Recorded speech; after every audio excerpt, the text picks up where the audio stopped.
Coming up on Double Take Sports Talk, we will update you with headlines and news, matchups to start off the week in the NBA. That is next.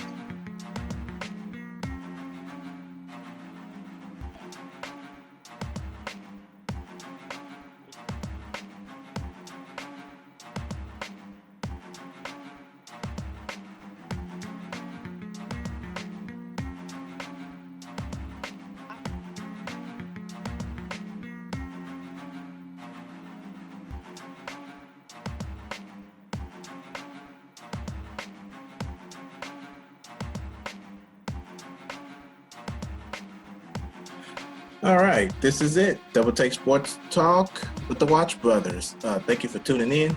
Darrell, on the opposite side, say hello to dinner with everybody. Hello, welcome to the show. All right, we're here. We're here. All right, man. You doing good, man? How you feeling? Doing good, man. Okay, man. We got some things that we need to cover here this week in the NBA. Man, you ready to rock this one? Let's do it. All right, man. Let's do it. All right, we're going to take a look at the previous scores from previous games, previous days. Darren, it's your flow. All right, we'll take a look at games starting from March 8th, I believe Wednesday night. Yes, it was Wednesday night. Let's take a look at some of these games that we never got to. We'll start off with the Chicago Bulls and the Orlando Magic. The Orlando Magic wins this game 98-91. Elfrid Payton, 22 points, 14 rebounds, 14 assists, gets back-to-back triple-doubles. The Brooklyn Nets and the Atlanta Hawks. Hawks wins this game 110-105. Dennis Schroeder, 31 points, 11-25 shooting, 5 assists, and 3 steals. The Charlotte Hornets and the Miami Heat. Miami Heat wins this game 108-101.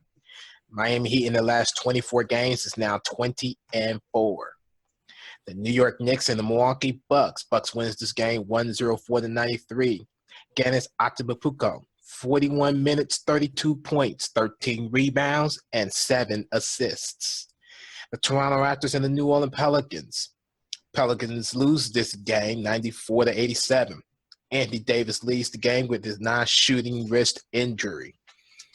The Utah Jazz and the Houston Rockets. The Jazz wins this game 115-108. Gordon Hayward, 23 points, 7 rebounds, 4 assists.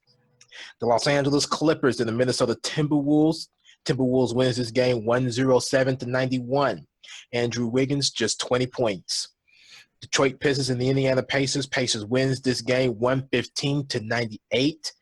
Pacers win the season series with a sweep. The Sacramento Kings and the San Antonio Spurs. The Spurs wins this game 114-104. The San Antonio Spurs rally from their biggest deficit of 28 points. That is the biggest in Popovich era. The Washington Wizards and the Denver Nuggets. Washington wins this game 123-113. Markieff Morris got ejected with 2 minutes and 8 seconds left in the game. Got a flagrant 2 foul for the hit in the groin area to Mason Plumlee.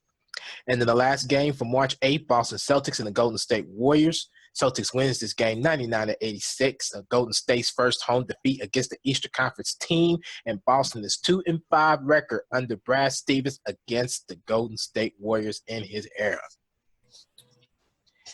Sleepers. And going into no kidding. And then going into last night's game, Thursday, March 9th, 2017, starting off with the Cleveland Cavaliers and the Detroit Pistons. Pistons wins this game 106-101. Detroit Pistons outscored Cleveland by 12 in the final quarter.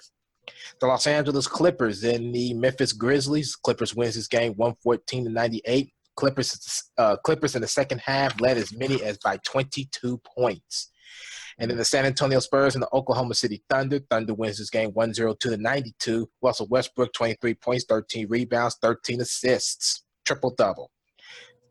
Philadelphia 76ers and the Portland Trail Blazers. Blazers wins this game 114-108. Jusuf Nurkic, 28 points, 20 rebounds, 8 assists. Big game for him. Oh, yeah. And the Los Angeles Lakers and the Phoenix Suns. Suns loses game 122-110. The Los Angeles Lakers snapped a 8-game losing streak. Some of the games for Thursday and Wednesday night. All right. All right, Darren. Good work. Of course, there you have it. Now it's time to take a look at the Pacers matchup against the last matchup against the Pistons. We're going to analyze that a little bit here. There, you got the. Yes, let's do this. Let's take a look at what the Pacers did to win against the Detroit Pistons the other night. Let's see. See if I could try to zoom this in for you. I notice that it's not reading in the screen real good, so hopefully zooming it in. Yeah, that's good right there. That's good right there. Right here. Yeah, that's good. Okay, so let's take a look at the stats from last night's game. One thing that I pointed out last night, well, the night that the Pacers played, is this right here. Yeah, and that played a big role. 59% from the free throw line. Marcus Morris, 1 for 3, and Andre Drummond, 2 for 5 from the free throw line.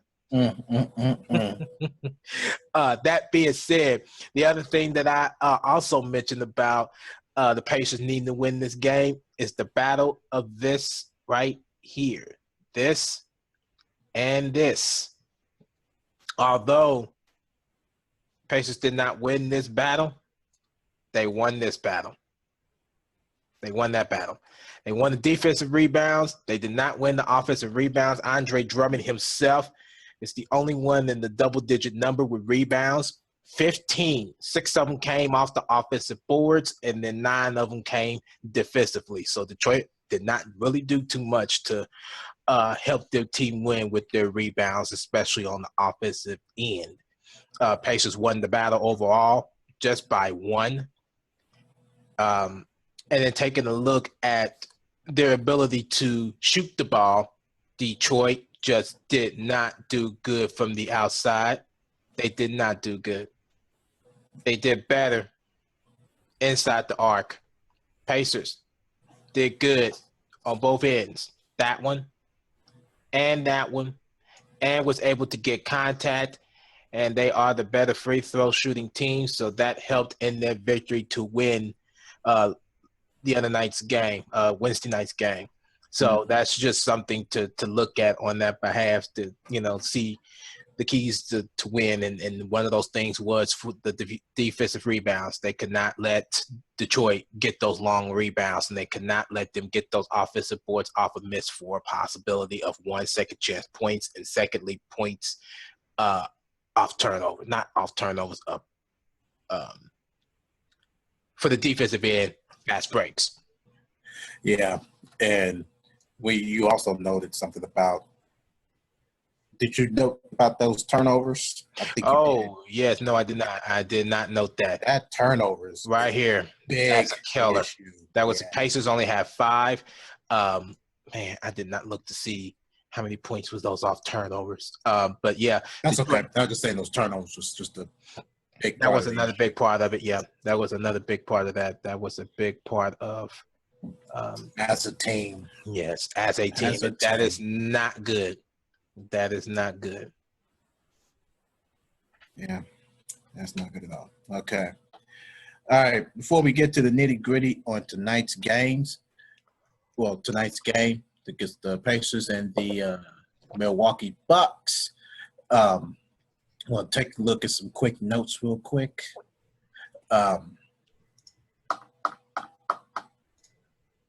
Did you have any notes prior, like not prior, but to after the Pacers win? Did I have any notes for the Pacers after the Pacers won the other night? After the Pacers won against the Pistons, yes. Not that I know of. No. Okay, that's fine. That's fine. Let me double check, but you can go ahead with yours if you need to. But I'll double check. I'm just going to start the analysis, preview analysis prediction portion of the podcast. All right. The first thing I want to look at, of course, tonight's matchup, as I should say, is the. Actually, there is 2 things.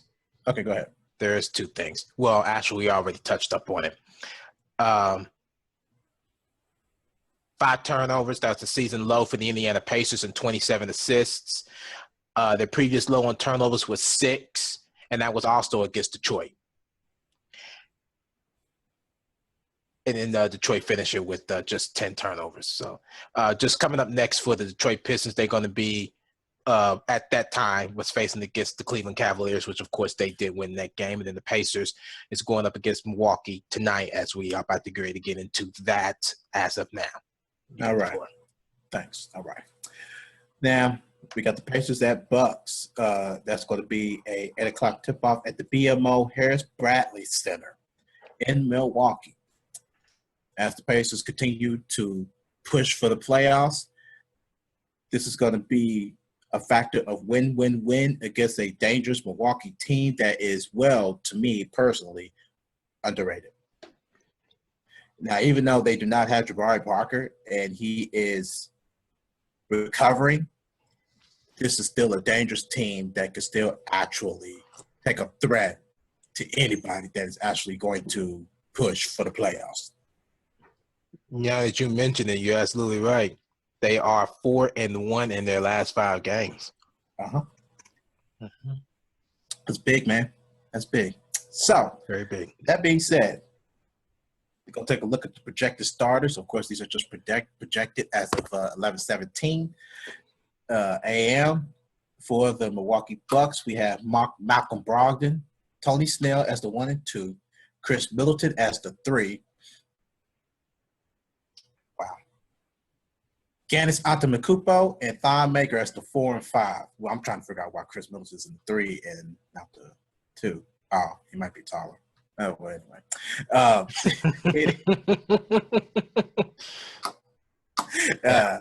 And for the Pacers, you have Jeff Teague and Paul George as the 1 and 2, C.J. Miles as the 3, Thaddeus Young and Miles Turner as the 4 and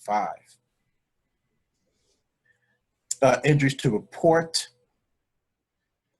Pacers have absolutely none. Pretty good. And for the Bucks, you got Michael Beasley. He is out with a hyperextended left knee, and Jabari Parker is out also with a post-surgery on his left knee. The last meeting between these two was February 11th, 2017. The Bucks won this game 116-100. This was during the 1990s decade game, and that's when the Bucks had poured in 17 threes to spoil that 1990s event that they had going on the decades. Mm-hmm. So that's a big deal for the Bucks, and that's a big win for them at that time. C.J. Miles had led Indiana with 23 points. He was 6 for 11 from three-point range. Monte Ellis had added 18 points off the bench in that loss. Giannis Antetokounmpo nearly registered a triple-double. He had finished with team-high 20 points, 8 rebounds, and 10 assists. Mirza Televic added 19 off the bench, knocking down 5 of 9 shots from beyond the arc. And Milwaukee's bench, or I should say reserves, outscored Indiana's bench 55-40. So now this is going to be a pivotal point for the Pacers that they're going to need to actually bring their bench into play, or the starters are going to straight dominate the Milwaukee Bucks, the starters, if they also want to win this game too. I want to take a look at some notes. The note real quick. The Bucks have a 96-85 edge over the Pacers in the all-time series, including a 59-31 record in Milwaukee. With the win on Friday, Milwaukee will win the regular season series with the Pacers for the first time since the 2009-2010 season. And Bucks center Greg Monroe and Pacers guard Rodney Stuckey was teammates with the Pacers from 2010 to 2014. Again, that's an 8 o'clock game. That's going to be locally on Fox Sports Indiana. Darrell, you got some analysis that we want to take a look at before we actually do our predictions. Yeah, and for Milwaukee, y'all's game will be aired on Fox Sports Network of Wisconsin. All right. All right, so now let's take a look at some analysis for this game. Once again, just like how I was with the Detroit Pistons, I'm concerned about something once again. So let's take a look and see what I am very concerned about. And we should all know who this is, and it's by the name of this gentleman right there. Giannis Antetokounmpo. Yes. Let me zoom this in if I can. I doubt it. No, I cannot. Give me 1 second, ladies and gentlemen. Let me stop sharing. Let me pull this in. 125. There we go. Now let's try this again. Here we go. Once again, let me, Darrell said it, but I'm going to share it again. Yeah. Right there. That gentleman right there. First off, 20 points, 8 rebounds, 10 assists. That's going to be my problem. They have to slow this man down. He cannot be in existence at all. He cannot. No. He has to be out of here. He needs to be in non-existence for this game if the Pacers want to win this game tonight. It just cannot happen. This man right here can beat the Pacers by himself. He can beat them by himself. I totally agree. You cannot let this man get on fire. You just cannot do that. You can't do that. So that being said, let's take a look at some analysis for tonight's game. I have to read through this again because I did not. There we go. I didn't scroll down like I wanted to. So here we go. Let's take a look at this again. Now, taking a look at tonight's game, the one thing you want to be focused on, if I can get this to work, my little marker, here we go. The one thing that the Pacers, of course, like I said, besides this gentleman right here, the one thing that they're going to really want to focus on is creating contact for them to get to the free throw line. Obviously, they're not good from the three-point line, so you want to keep on getting them to do that. And as the reverse for the Pacers, they cannot continue to keep shooting this, not when they're on the road. That is it. That would not get you to win this game. Only take these when it is necessary. And that is when you have a good open shot. Anything you need to get this up, create contact, and get to the free throw line. Yeah. That's going to be their key. That and making sure this man is not in existence. He cannot come into existence because if he come into existence, Pacers, they're not going to win this game. For the most part, I don't think, in my personal opinion, that the rebounds is going to make a benefit just as long as they can keep bringing this down. Right. They have to bring this down. The Pacers will need to bring this down in order for them to get the edge in the rebounds, just like how they got it coming into this game. They had the edge. Once again, they also had the edge just overall, but they do not have the edge on the offensive boards. Keep them off of it because now you're creating second chance points to get this back up. Don't want to do that. Not in this in particular moment. That or second chance points off of that, and you don't want to do that. Not at this point. Yeah, keep them off the keep them in the free throw line. Just keep them going to the free throw line.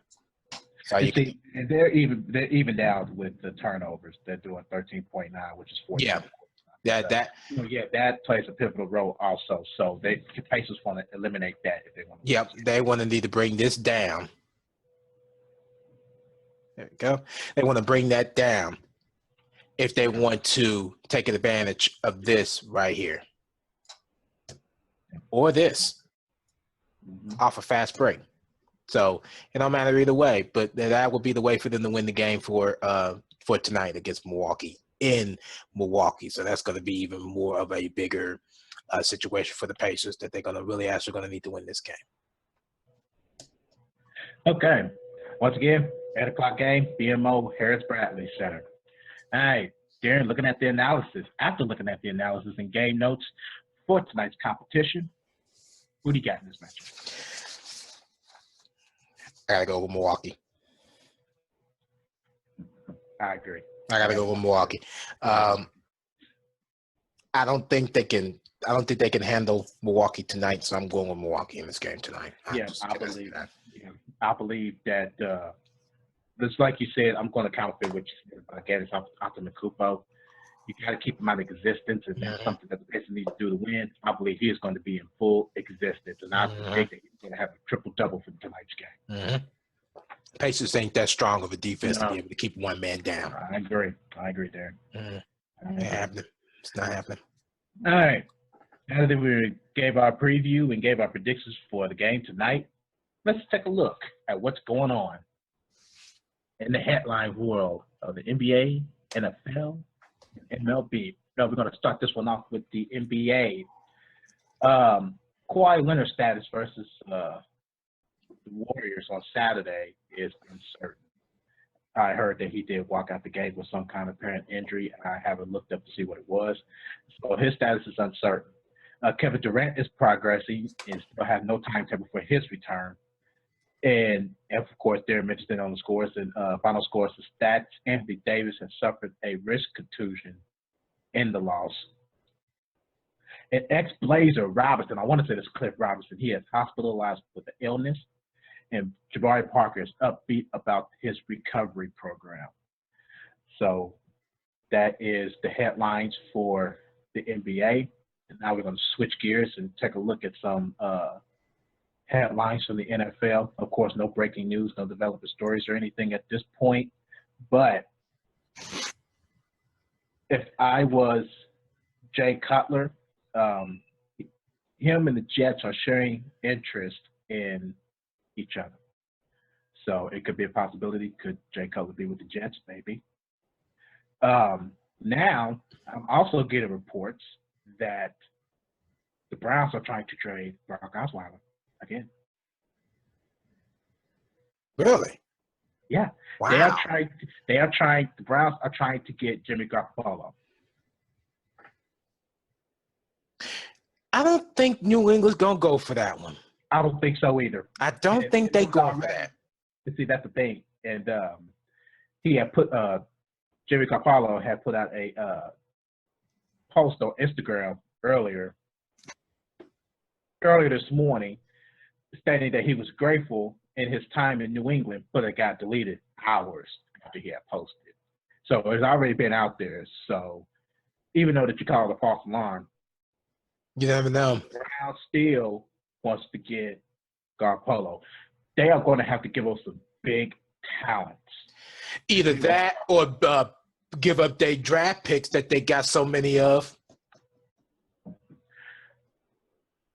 Cleveland got their work cut out for them. I'm just going to throw that out there. Mm-hmm. They got their work cut out for them. They got a lot of rebuilding to do.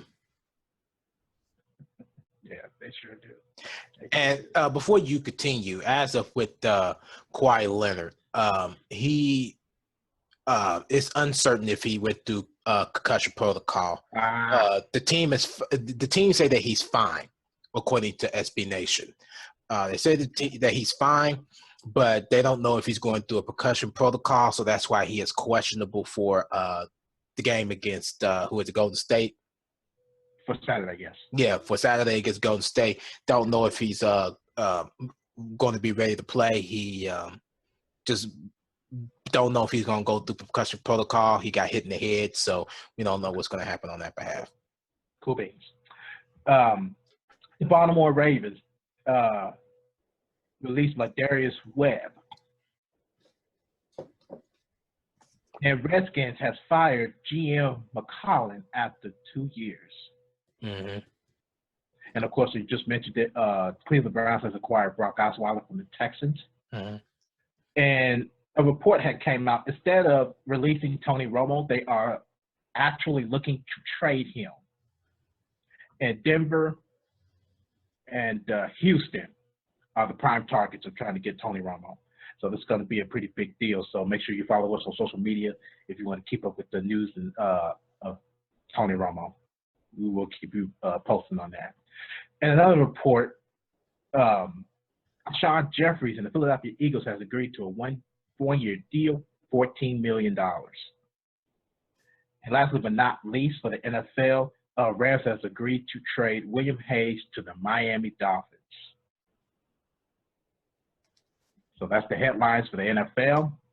Now I'm just going to quickly shift gears over to MLB. Not really much to elaborate on this one.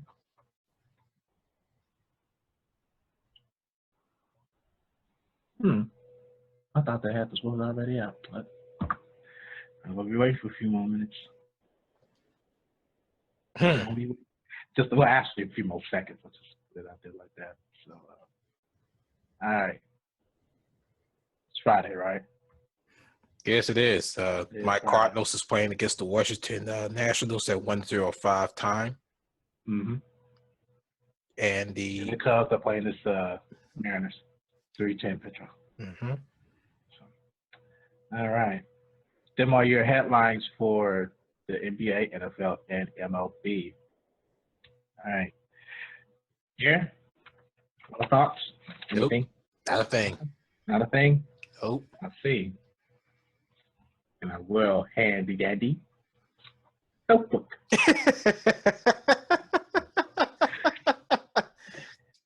I don't have anything. I don't have anything in it, Jared. Yeah. Just Yeah. gonna go ahead and wrap this one up. Yep. All right. All right, that wraps up another edition of Double Take Sports Talk. If you like what you see, give the videos a thumbs up. You can always comment on the comment section below the video.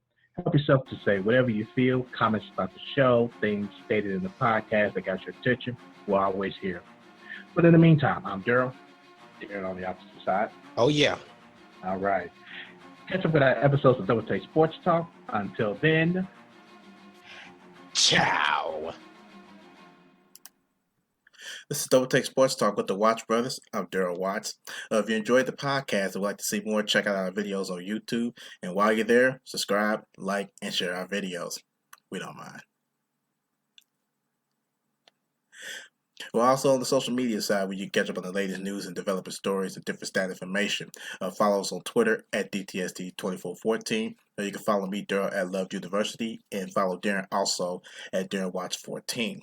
We're on Facebook also, Double Take Sports Talk page at the Watch Brothers. Darren's is Darren Watts on Facebook, and I am myself, Darrell Watts II on Facebook. We got the blog for your critical thinking and analysis, so you can check that out at doubleTakeSportsTalk.blogspot.com. Thanks again.